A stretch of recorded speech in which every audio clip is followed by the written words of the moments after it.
చేసుకోవద్దు అన్న మాటని ఈరోజు మనం ధ్యానిస్తున్నాం. సాధు సుందర్ సింగ్ ఆయన ఒక మీటింగ్కి పిలిచారు. వేరే వాళ్ళు ఒక మీటింగ్కి పిలిస్తే ట్రైన్లో ప్రయాణం చేస్తూ ఆయన ఉన్నాడు. ట్రైన్లో ప్రయాణం చేసినప్పుడు భక్తులు అన్న వాళ్ళు, అభిషక్తులు అన్న వాళ్ళు ఊరికే కాలక్షేపం చేయరు. ఏం చేస్తారంటే పక్కోళ్ళకి దేవుడి గురించి చెబుతారు. కొందరైతే కడపత్రికలు పంచిపెడతారు, కొందరైతే బైబిల్ పంచిపెడతారు, దేవుని మాటలు చెబుతారు. లేకపోతే వాళ్ళు ఏం చేస్తారంటే మనలాగా దొరికిందే సొందని, దొరికిందే సీట్ అని రాత్రి అంతా పోరండి. ఆ మెయిన్ నిద్రపోరు భక్తులు అన్న వాళ్ళు. మరి సాధు సుందర్ సింగ్ ఆయన చూడండి సమయాన్ని సద్వినియోగం చేసుకొని విలువైన సమయము అక్కడ ఏం చేశాడంటే బైబిల్ పంచిపెడుతూ ఉన్నాడంటండి. బైబిల్ పంచిపెడితే అలాగా కొంతమందికి బైబిల్ పంచిపెట్టుకుంటూ వెళ్తుండగా ఒక యవనస్తుడికి కూడా ఆయన బైబిల్ పంచిపెట్టాడు. బైబిల్ పంచిపెడితే ఆ యవనస్తుడు కోపంగా సాధు సుందర్ సింగ్ను వైపు చూస్తూ ఆ పట పళ్ళు కొరుకుతూ ఆ కోపంగా నాకు బైబిల్ ఇస్తావా, ఐదవుడికి ఏం చేస్తానో చూడని ముఖంలో కోపం అంతా చూపించి ఈ బైబిల్ని గెర్తేసేసి బయట పడేస్తాడండి ట్రైన్లోంచి. ట్రైన్లో గెర్తేసి బయట పడేస్తే అప్పుడు సాధు సుందర్ సింగ్ గారు అడిగారు ఆ యవనస్తుడిని, అయ్యా నువ్వెందుకు బైబిల్ బయట పడేసావు? నీకు ఇష్టం లేకపోతే నాకు ఇచ్చేవచ్చు కదా, నేను ఇంకొకరికి ఇస్తాను కదా, నువ్వెందుకు అనవసరంగా బైబిల్ బయట పడేసావు అంటే, ఎందుకంటే నేను నీకు ఇస్తే కోపం రాదు, బైబిల్ చింపేస్తే నీకు కోపం రాదు, కానీ ఇసిరేస్తే నీకు కోపం వస్తుంది, అందుకే నేను ఆ పని చేశానని ఆ వ్యక్తి చెప్పడం జరిగింది. జరిగిన తర్వాత ఈ రీతిగా కొన్ని ఇంచుమించు ఒక 2 సంవత్సరాలు అయిపోయింది. 2 సంవత్సరాలు అయిపోయిన తర్వాత ఈ సాధు సుందర్ సింగ్ గారు వేరే ఒక మీటింగ్కి ఆహ్వానించబడ్డారు. అక్కడ వాక్యం చెప్పడానికి సాధు సుందర్ సింగ్ గారికి సమయాన్ని ఇవ్వకముందు మన మధ్యలో ఉన్న ఒక బ్రదర్ వచ్చి సాక్ష్యం చెబుతారు. సాక్ష్యం అయిపోయినాక సాధు సుందర్ సింగ్ గారు వాక్యం చెబుతారని మాటను ఆ పిలిచిన సేవకుడు చెప్పడం జరిగింది. ఏంటి సాక్ష్యం అని సాధు సుందర్ సింగ్ గారు విందామని చాలా ఆసక్తితో ఆ సాక్ష్యాన్ని విందామని ఆయన సిద్ధం కలిగి ఉన్నాడు. ఈ సాక్ష్యం చెప్పడానికి వచ్చిన ఆయన మైక్ దగ్గర నిలబడి ఆయన చెబుతున్నాడు, నేను 2 సంవత్సరాల క్రితము నా ఇంట్లో సమస్యలు బట్టి, నాకు అప్పుల పరిస్థితులను బట్టి, కుటుంబాన్ని పరిస్థితిని బట్టి, ఆర్థిక ఇబ్బందులు బట్టి నేను చనిపోదామని రైలు పట్టాల దగ్గరికి వెళ్ళి రైలు పట్టాల నుంచి అలాగ నడుచుకుంటూ ట్రైను అటు నుంచి ఏ ట్రైన్ వస్తుందో ఆ ట్రైన్ కింద పడి చచ్చిపోదాము అని నేను అనుకున్నాను. ట్రైన్ కొరకు ఎదురు చూస్తూ ఉంటున్న సమయం అది. ఎదురు చూస్తూ ఉంటుంటే నాకు ఒక పేపరు ఎగురుకుంటూ నా ముఖం మీద పడ్డాది. ఏంటి పేపర్ అని ఆ పేపరు చూశాను. చూస్తే ఆ పేపర్ మీద ఏమున్నదంటే నువ్వే హాని చేసుకోవద్దు అని రాయబడి ఉంది. ఇదేంటి, నేను చచ్చిపోదామని నేను ఇక్కడికి వస్తే ఎవరేలో నువ్వే హాని చేసుకోవద్దని చూడండి అక్షరాలతో రాసి ఉంది. ఏంటిది, నేను చచ్చిపోదామని అనుకుంటున్నట్టు ఎవరికి ఈ విషయం తెలుసు? ఈ పేపర్ మీద ఏంటి ఏ హాని చేసుకోవద్దని రాసున్నది అని ఇంకేమైనా పేపర్లు దొరుకుతాయేమో అలాగే వెళ్ళి చూస్తే అక్కడ ఒక బైబిల్ ఆ సైడ్ కింద పడిపోయి ఉన్నది. ఆ సైడ్ కింద పడిపోతే గబగబా ఆ బైబిల్ దగ్గరికి వెళ్ళి ఆ బైబిల్ చదువుతూ ఉన్నాడంటండి. ఇంకేం దొరుకుతాయో, ఇంకేం ఆసక్తితో ఇంకేం దొరుకుతాయని బైబిల్ చదువుతూ ఉన్నాడు. పక్కగా ఉండి అట్నుంచి ట్రైన్ వెళ్ళిపోయింది. ట్రైన్ వెళ్ళిపోవటం కూడా ఇతనికి తెలీదు. చనిపోదాం అనుకున్న ఈ వ్యక్తి చనిపోదామన్న మాట కూడా మర్చిపోయి ఆ చెయ్యి అయినప్పటికీ ఇంటికి వెళ్ళిపోయాడు. ఇంకా చచ్చిపోదామనే మనసు కూడా లేదు. బైబిల్ చదువుతూ మొదలుపెట్టాడు. మారు మనసు పొందటం జరిగింది. వచ్చే ఆదివారం చర్చికి వెళ్ళటం జరిగింది. మారు మనసు బాప్తిసం పొందారు. ఎవరు బైబిల్ పడేశారో నాకు తెలియదు, కానీ ఆ బైబిలే నా చావును తప్పించి నన్ను దేవుని కుమారుడుగా నన్ను చేసిందని అతడు సంఘంలో సాక్ష్యం చెప్పడం, మీటింగ్లో చెప్పడం జరిగింది. అప్పుడు సాధు సుందర్ సింగ్ గారు అప్పుడు ఎంతో సంతోషపడ్డాడు. క్రీస్తునందు నేను ట్రైన్లో పడ్డ ప్రయాసత వ్యర్థమైపోయింది కాదా అని నేను ఎంతగానో ఏడ్చాను. నేను 2 సంవత్సరాల క్రితము మరి ఆ బైబిల్ పంచిపెట్టిన వ్యక్తిని నేనే. ఒక వ్యక్తికి నేను బైబిల్ ఇచ్చినప్పుడు ఆ వ్యక్తి బయట గెర్తేసేసాడు. ఆ గెర్తేసేసిన బైబిలే ఈరోజు ఒక వ్యక్తి ప్రాణాన్ని కాపాడింది అని సాధు సుందర్ సింగ్ గారు సంతోషంతో ఆ మీటింగ్లో ఘనంగా సాక్ష్యం చెప్పడం జరిగిందంటండి. ఆ వ్యక్తి ఈ వ్యక్తి అన్న సంగతి నాకు తెలీదు. అందుకే దేవుడు నువ్వు పడ్డ ప్రయాసత వ్యర్థం కాదని నాకు చెప్పటానికి దేవుడు ఈ మీటింగ్కి దేవుడే ఏర్పరిచి దేవుడు నన్ను ఇక్కడికి తీసుకొచ్చాడన్న సంగతి నాకు ఇప్పుడు తెలియబడింది అన్నాడు.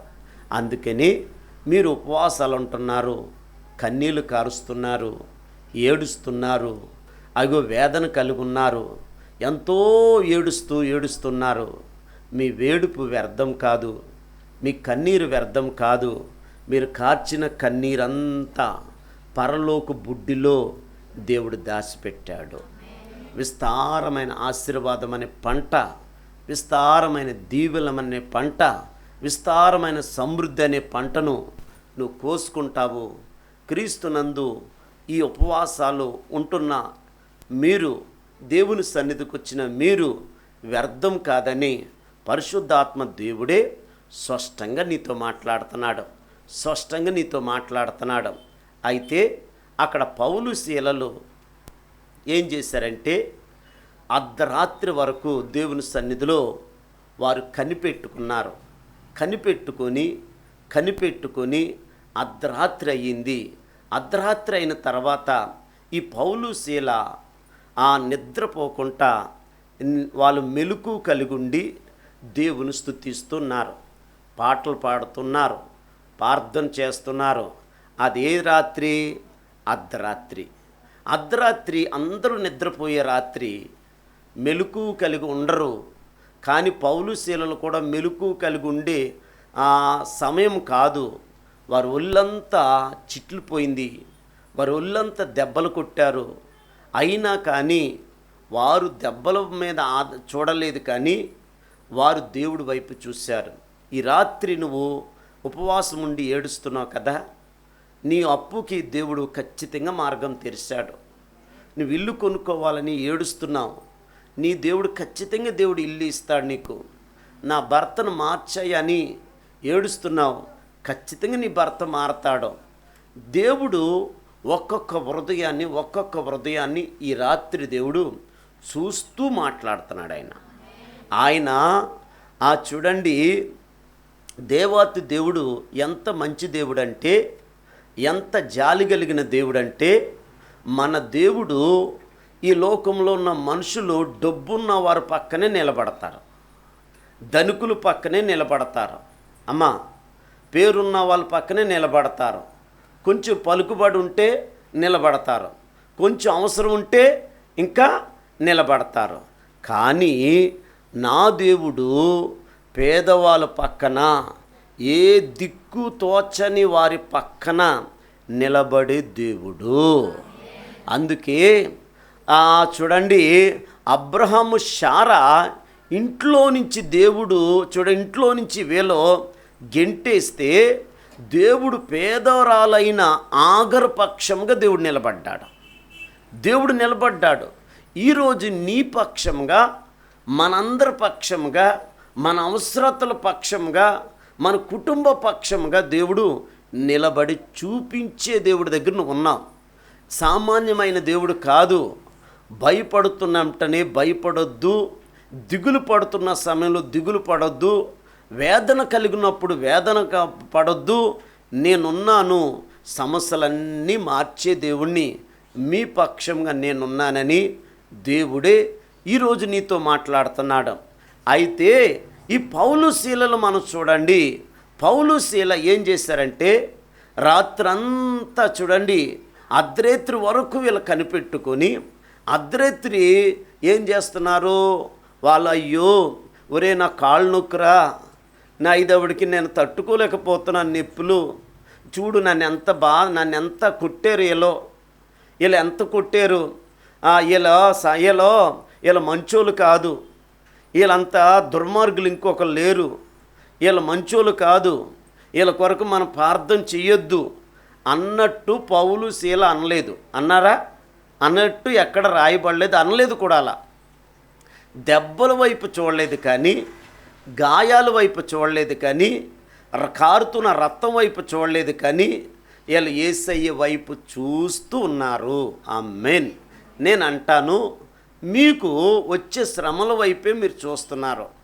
రాత్రి కూడా దేవుడు మాట్లాడాడు, శ్రమ పడుతున్నావంటే నీకు ఆశీర్వాదం దేవుడిస్తున్నాడు, నిందించబడుతున్నావంటే దీవుల నుంచి అధికమైన దీవుల్లోకి వెళ్ళిపోతున్నావు, ఇంకా నువ్వు శోధించబడుతున్నావంటే ఈ సంవత్సరము అధికమైన దీవులు మునుపటి కంటే ఎక్కువగా ఈ సంవత్సరం పొందుకుంటున్నావు, అందుకే నీ పక్కోళ్ళకి రాని శ్రమలు నీకు వస్తున్నాయంటే నువ్వు సంతోషించు, వేరే సంఘానికి రాని శ్రమలు ఈ సంఘానికి వస్తున్నాయంటే నువ్వు గంతులయ్యి.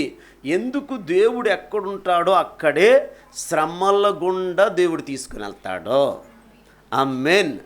ఒక్క మాట మీరు అర్థం చేసుకోండి, దావీదు అప్పుడు వరకు బాగానే ఉన్నాడు. ఎప్పుడు చూడండి, దావీదు బాగానే సితారా వాయించుకుంటున్నాడు, ఒక్కడే ఉంటున్నాడు, స్తుతించుకుంటున్నాడు, తండ్రి పని చక్కగా చేస్తున్నాడు, దేవుని చక్కగా స్తుతిస్తున్నాడు, ఏ లోపం కనపడతలేదు, ఏ పొరపాటు కనపడతలేదు, ఏ డాగు కనపడతలేదు, ఏ మచ్చ కనపడతలేదు, ఏ కళంకం కనపడతలేదు, చక్కగా ఉన్నాడు. ఎవరో? దావీదు. అలాంటి వ్యక్తిని దేవుడు చూసి ఈడు నాకు కావాలనుకున్నాడు, ఈ వ్యక్తి నాకు కావాలనుకున్నాడు. ఎవరో? దేవుడే అనుకున్నాడు. అప్పుడు సామ్యూయల్ని దేవుడు పిలిపించి దావీదుని రాజుగా అభిషేకించి కాడ నుంచి అభిషేకించబడిన కానించి శ్రమల పాలైపోయాడు, కష్టాల పాలైపోయాడు, నిందల పాలైపోయాడు, ఇంట్లోంచి త్రోసేశారు, అవమానాలు, నిందలు, తిండి లేని పరిస్థితి, నిద్ర లేని పరిస్థితి, కొండల్లోనూ గుట్టల్లోనూ లోయల్లోనూ పరిగెత్తుకుంటూ ఉన్నారు. ఆమేన్. సౌలు అనుకుంటున్నాడు, ఏమని అనుకుంటున్నాడంటే ఒక్క దెబ్బతోటి ఈ దావీదు నేను చంపేస్తాను, ఎందుకంటే దావీదు ఒక్కడే. ఇప్పుడు 3,000 మంది సైన్యాన్ని మనం వెళ్తున్నాము, 3,000 మంది సైన్యం పట్టుకొని దావీదుని చంపేస్తారని అనుకున్నాడు. కానీ దావీదుని చంపేద్దాం అనుకున్న ఆలోచనలు, సౌలు ఆలోచనలన్నీ, ఆ సైనికుల ఆలోచనలన్నీ దేవుడు తారుమారు చేసేసారు. పరిగెత్తుతున్న వాళ్ళు అలసిపోయి నిద్రపోయారు, కానీ పరిగెత్తుతున్న వ్యక్తి తములుతున్నారు సైనికులు, తరమబడుతున్నాడు దావీదు. అయినా కానీ దావీదుని ఎవ్వడ పట్టుకోలేడు, ఇంచు కూడా కదిలించలేకపోయారు. ఆమేన్.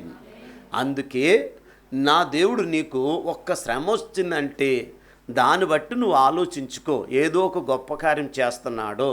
అయ్యో అందరూ బాగున్నారు, వాళ్ళు బాగానే ఉన్నారు, వీళ్ళు బాగానే ఉన్నారు, వీళ్ళు బాగానే తింటున్నారు, వాళ్ళు బాగానే ఉంటున్నారు, వాళ్ళకి లేని కష్టము, వాళ్ళకి లేని అవమానము నాకే వచ్చిందని నువ్వెప్పుడు కూడా అనుకోవద్దు.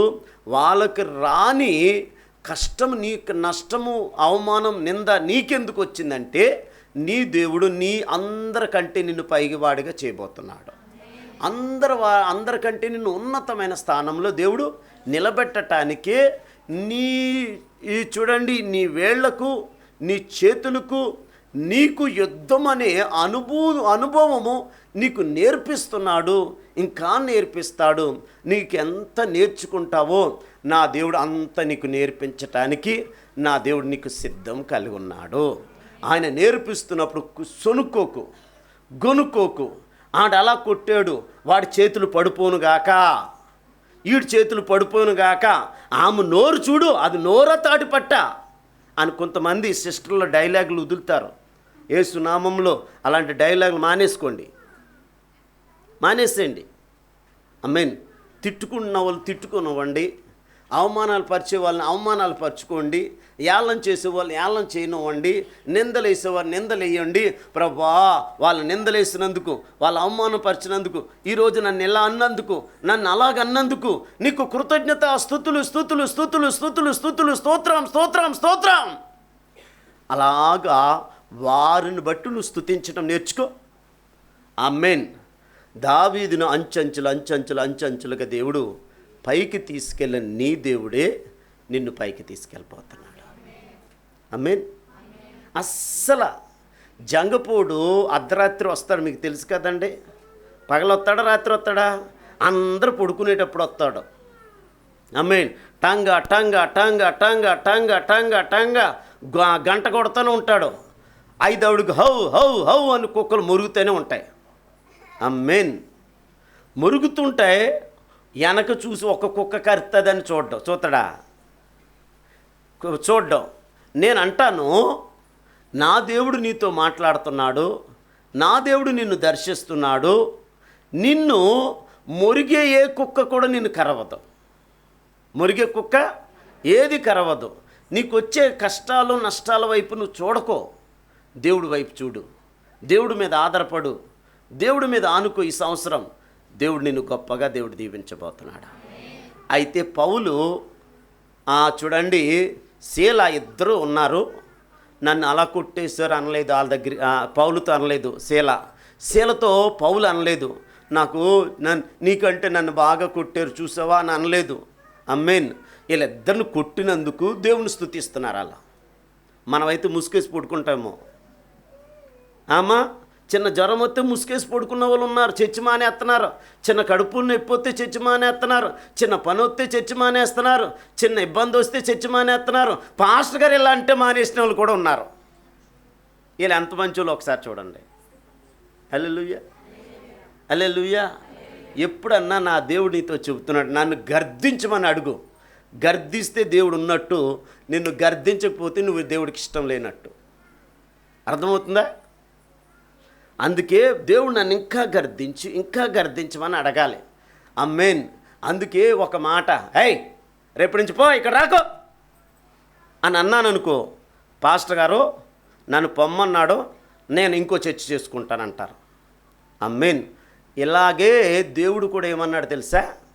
అందరూ పోయారు, మీరు కూడా పోండి అన్నాడు. ఎవరండి? శిష్యుల్ని. పోండి, మీరెందుకు ఇక్కడ? అందరూ పోయారు కదా, మీరు కూడా పోండి. అప్పుడు ఏమన్నారు తెలుసా? అయ్యా, నిత్య జీవము కలిగిన నిన్ను విడిచిపెట్టి మేము ఎక్కడ పోగలదని చెప్పు, మిమ్మల్ని విడిచిపోవం అయ్యా అన్నారు. విడిచి వెళ్ళలేదు కాబట్టి వాళ్ళు భూలోకాన్ని తలకిందులు చేసేసారు. ఎన్ని శ్రమలు వచ్చినా ఏమి శ్రమలో అనలేదు, ఏమి బాధలు అనలేదు, ఏమి దెబ్బలు అనలేదు, ఏమి కష్టాలు అనలేదు.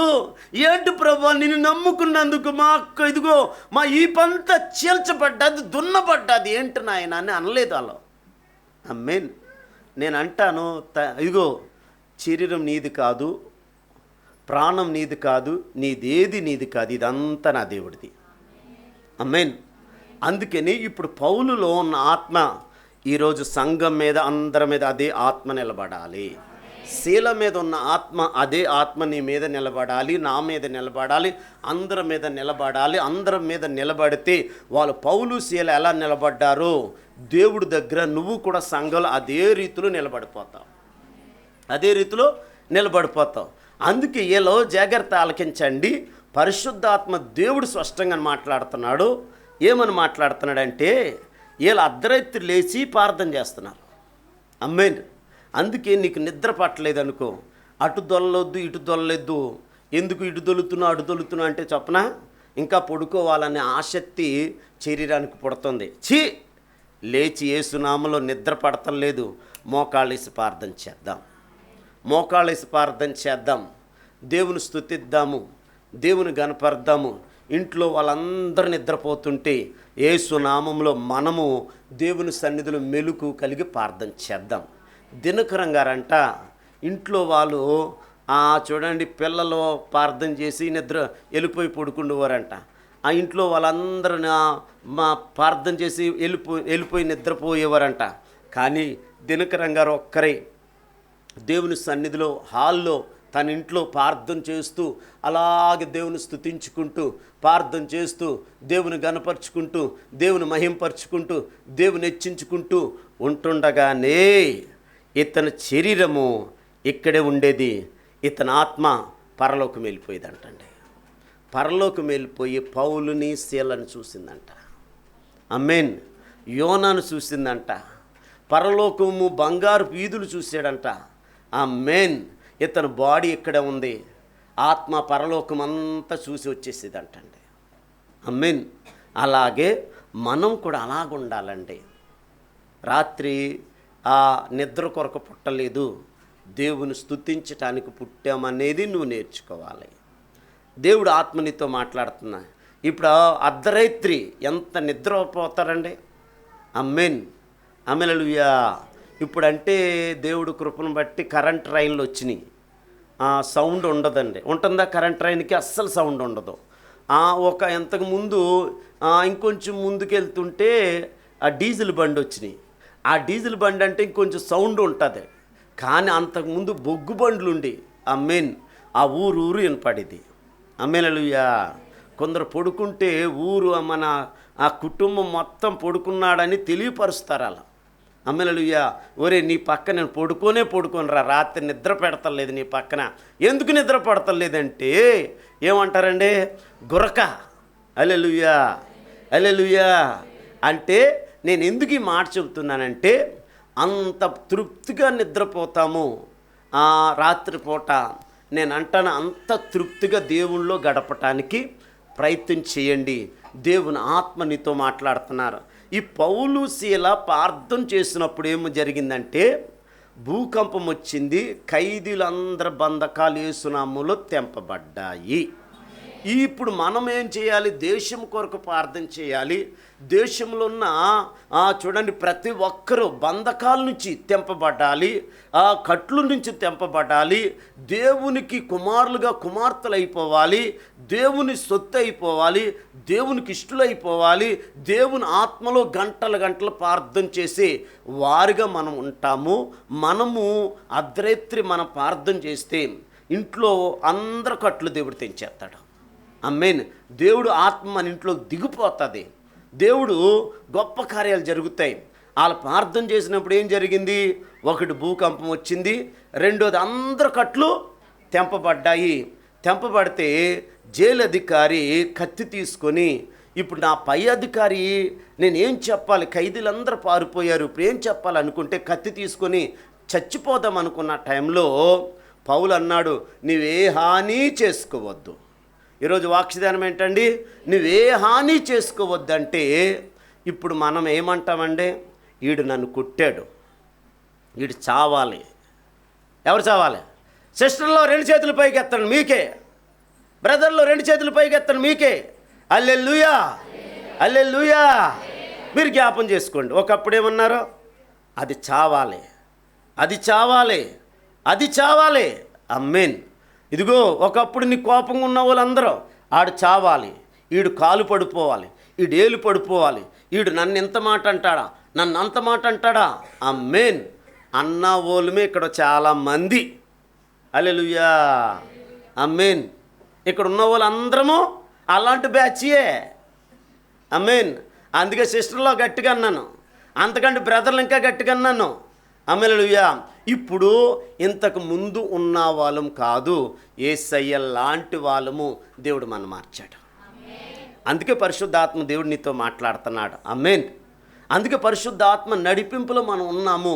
పరిశుద్ధాత్మ దేవుడు పౌలు అలాగన్నాడా, ఇటు చావాలి, నన్ను మెడపెట్టి గెంటుతాడా? వీడు నన్ను మెడపెట్టి గెంటుతాడా? వీడి కొరకు ఎంత ప్రార్థన చేయలేదు నేను ఆడి కొరకు ఎంత ప్రార్థన చేయలేదు. మీరైతే దెప్పేస్తారండి ఖచ్చితంగా. ఇక్కడ ఉన్న వాళ్ళు కొంతమంది దెప్పే వాళ్ళు ఉన్నారు యేసు నామంలో. అలాంటి వాళ్ళు కూడా యేసు నామంలో మారిపోయారు. ఇంతకు ముందు లాంటి వాళ్ళు లేరు ఇక్కడ. చాలా మంచోళ్ళు అయిపోతున్నారు. దేవుని స్తోత్రం. యేసయ్య మంచోడా చెడ్డోడా? చెప్పరేంటి, నోరు లేదా? మంచోడా చెడ్డోడా? మరి యేసయ్య నమ్ముకున్నప్పుడు నువ్వు కూడా మంచోడుగా మారుతున్నాడు దేవుడు. తన మంచితనం అంతా దేవుడు నీ ముందు నా ముందు పెట్టేశాడు. ఇజ్రాయెల్ ముందు ఈరోజు ఆయన మంచితనం అంతా మన ముందు సంఘంలో పెట్టేశాడు. యేసు నమ్ముకున్నవాడల్లా మంచివాడు.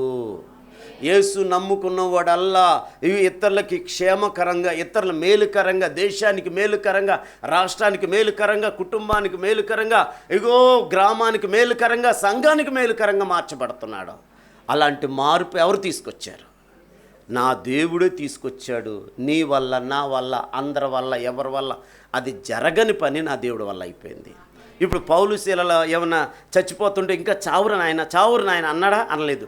ఏ హాని చేసుకోవద్దు, మేమందరం ఇక్కడే ఉన్నాము, ఇక్కడ ఏ ఖైదీ పారిపోలేదు, నువ్వే హాని చేసుకోవద్దు అనగానే 5 జైలు అధికారి క్షేమంగా చచ్చిపోకుండా ఆఫ్ చేయబడ్డాడు. చచ్చిపోదాం అనుకున్న వ్యక్తి 5 ఒక్కసారి చంపుకోకుండా ఆగిపోయాడు. అప్పుడు ఏ వ్యక్తి మెడపెట్టి గెంటాడో, ఏ వ్యక్తి అవమానపరిచాడో, ఏ జైలు అధికారి అమ్మేన్ ఈ పౌలు శీలకు దండం పెడుతున్నాడండి.